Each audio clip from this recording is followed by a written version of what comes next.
Kagulat World. Ginulat na naman ni Alexandra Alexala ang buong tennis world matapos umakyat sa number 52 sa WTA Live Rankings, ang pinakamataas niyang posisyon sa kanyang young professional career. Isang napakalaking tagumpay ito, hindi lang para sa kanya, kundi para sa buong bansang Pilipinas. Ang WTA Live Rankings ay real-time na listahan na nag-update para sa mga resulta ng mga kasalukuyang torneo. Ibig sabihin, kahit hindi pa opisyal na nailalabas ang susunod na WTA ranking, makikita na agad ang pag-angat ni Alex dahil sa mga puntos na nakuha niya mula sa mga kamakailang panalo. Sa ngayon, hawak pa rin ni Ala ang official ranking na number 54, pero inaasahang tataas pa ito sa susunod na update. Ito ang unang pagkakataon na isang Filipina player ang pumalo sa ganitong kataas na posisyon sa global tennis scene. Ang kanyang consistency at impressive performances sa mga international tournaments ay patunay na kayang makipagsabayan ng isang Pinay sa pinakamalakas na players ng mundo. Habang patuloy na umaangat ang kanyang rango, mas nabubuksan na rin ang pinto para sa mas malalaking torneo, direct main draw entries, at exposure sa top-tier WTA events. Ayon sa mga analysts, kung mapapanatili ni Alex ang ganitong form, hindi malayong pumasok siya sa top 50 bago matapos ang taon, isang tagumpay na magpapabago sa kasaysayan ng tennis sa Southeast Asia. Muli, isang makasaysayang sandali para sa Pilipinas. Alex Ella, ang ating tennis phenom, ay patuloy na nagpaparamdam sa mundo. Ang talento ng Pinoy, hindi matitinag at lalong hindi matatalo. Hindi mapigilang kiligin ng buong tennis world matapos umangat si Alexandra Alex Ella sa number 52 sa WTA Live Rankings, isang milestone na nagpatunay ng kanyang tuloy-tuloy na pag-angat bilang isa sa mga rising stars ng women's tennis. Sa edad na 20, patuloy niyang binabasag ang mga record at inaakyat ang mga hagdang dati ay imposible para sa isang Pinay. Ang live rankings update na ito ay dumating matapos ang consistent performance ni Ella sa iba't ibang WTA tournaments sa Europe at Asia. Bagamat ang kanyang official WTA ranking ay nasa number 54 pa lamang, nakatakdang umakyat ito sa number 52 kapag lumabas ang bagong update ng Women's Tennis Association. Ibig sabihin, si Ala ay patuloy na nasa tamang direksyon patungo sa top 50 ng mundo, isang lugar na bihirang maabot ng mga Asian players, lalo na ng mga kabataan. Ang kanyang pag-akyat sa rankings ay bunga ng disiplina, focus, at international experience na nakuha niya mula sa kanyang training base sa Spain. Sa ilalim ng Rafael Nadal Academy, natutunan ni Ala hindi lang ang teknik at lakas, kundi ang mental toughness na kailangan para manalo sa pinakamalalaking entablado. Mula sa Suzhou Open hanggang sa mga high-level WTA 125 tournaments, nakipagsabayan siya sa mga world-ranked players, kabilang ang mga dating Grand Slam contenders. Ang bawat panalo ni Alex ay hindi lang dagdag puntos. Ito ay dagdag inspirasyon para sa mga batang atleta sa Pilipinas na nangangarap ding makarating sa global stage.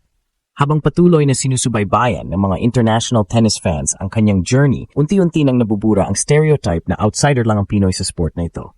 Si Alex Ella mismo ang nagpapatunay na ang galing, puso at disiplina ng Pilipina ay kayang makipagsabayan sa mga elite ng mundo.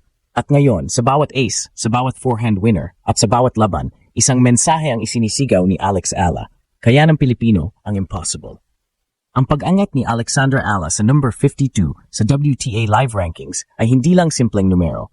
Ito ay simbolo ng pagbabago at pag-asa para sa Philippine tennis. Sa bawat panalo ni Alex, unti-unti niyang binabago ang pananaw ng mundo sa mga Pinoy athletes. Ipinapakita na kahit galing sa maliit na bansa, kaya nating makipagsabayan sa pinakamahuhusay sa mundo. Para sa mga eksperto ng tennis, napakahalaga ng teaming ng kanyang pagtaas sa ranking. Nasa prime form ngayon si Ella, physically matured, mentally stable, at may karanasang hinugot mula sa halos 5 taon ng international competition. Habang patuloy siyang lumalaban sa mga WTA 125 at 250 events, nakukuha niya ang respeto hindi lang ng mga fans, kundi pati ng mga dating Grand Slam players na kanyang nakakaharap sa court. Sa kasalukuyang momentum, malaki ang posibilidad na maimbitahan si Alex sa mas prestihiyosong mga torneo gaya ng WTA 500 o kahit Grand Slam qualifiers. Ang ganitong exposure ay magbibigay sa kanya ng mas malaking puntos at pagkakataong umangat pa sa ranking. Kapag naabot niya ang top 50, ito na ang magiging unang pagkakataon sa kasaysayan na isang purong Filipina ang makakapasok sa elite tier ng women's tennis. Pero higit pa sa mga numero, ang epekto ni Ala ay ramdam sa mga kabataang Pilipino. Dumadami na ngayon ang mga tennis programs sa bansa. May mga batang gustong sumunod sa kanyang yapak At ang kanyang pangalan ay nagiging inspirasyon para sa mga grassroots players na dati walang nakikitang Pinoy sa global tennis map. Sa kabila ng lahat ng pressure at expectation, nananatiling kalmado si Alex. Sa mga panayam, madalas niyang banggitin na step by step lang ang kanyang mindset. Alam niyang bawat laban ay oportunidad para matuto, hindi lang para manalo. At sa ganitong maturity sa murang edad, malinaw na ang kanyang pagangat ay hindi tsamba. Ito ay resulta ng dedikasyon, disiplina at pusong Pilipino. Habang papalapit ang mga susunod na WTA tournaments, inaasahan ng lahat na mas titindi pa ang performance ni Alex Ayala. At kung magpapatuloy ang ganitong klase ng form, hindi na lang number 52 ang pag-uusapan, kundi ang araw na tuluyan na siyang makapasok sa top 30 ng mundo. Ngayong nasa world number 52 na si Alexandra Ayala, malinaw na patuloy niyang binubura ang mga hangganan para sa mga atletang Pilipino. Sa murang edad, nagawa na niyang umakyat sa antas na dati ay pangarap lang ng mga Pinoy tennis fans. Pero kung kilala mo si Alex, alam mong hindi pa siya kontento dahil ang tunay niyang target ay ang top 30 at kalaunan ang Grand Slam main draws. Ang bawat tournament na sasalihan niya sa susunod na buwan ay crucial. Dito nakasalay kung gaano kabilis niya maabot ang bagong milestone. Sa kasalukuyan, ang kanyang ranking ay nagbibigay ng mas magandang seed placement. Ibig sabihin mas malaki ang tsansa niyang makalusot sa early rounds at makukuha ng mas maraming puntos. Ngunit higit pa sa numero, ang kwento ni Alex ay tungkol sa paniniwala at pagsisikap. Sa bawat serve, sa bawat rally, dala niya ang bandera ng Pilipinas. At sa bawat panalo, mas lalong tumitibay ang paniniwala ng mga kabataang Pinoy na kaya pala natin. Kung magpapatuloy ang ganitong trajectory, hindi lang siya magiging isa sa pinakamagaling sa Southeast Asia, kundi ang mukha ng bagong henerasyon ng tennis sa buong mundo. Habang papalapit sa dulo ng taon, si Alexandra Ayala ay patuloy na gumagawa ng kasaysayan. Hindi lang para sa sarili niya, kundi para sa buong Pilipinas. Ang pag-akyat niya sa world number 52 sa WTA live rankings ay patunay na ang disiplina, determinasyon at puso ng isang Pinay ay kayang makipagsabayan sa pinakamagagaling sa mundo.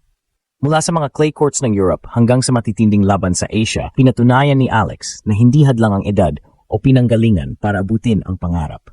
Sa bawat panalo niya, bitbit niya ang inspirasyon para sa mga batang atleta na nangangarap din makapasok sa global stage.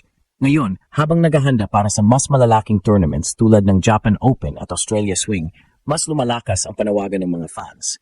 Next Grand Slam player na yan.